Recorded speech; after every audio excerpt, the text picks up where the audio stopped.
Welcome to the construction pathway. My name is Mr. Behringer, and I've been at Lumpkin County High School for the past 19 years, 18 years as the construction teacher. Over those years, it's been my honor and privilege to share my love and devotion to woodworking, carpentry, and construction to both males and females. The construction pathway is broken into 3 classes. The first class is an introductory class that builds projects through the introduction of tools in the shop's inventory.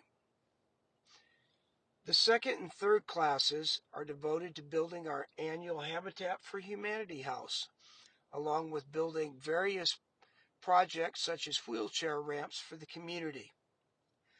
Students also get an opportunity to build projects that they may desire to build, such as porch swings, Adirondack chairs, clocks, gun racks.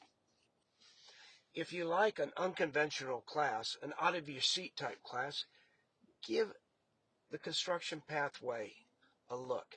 You won't be disappointed.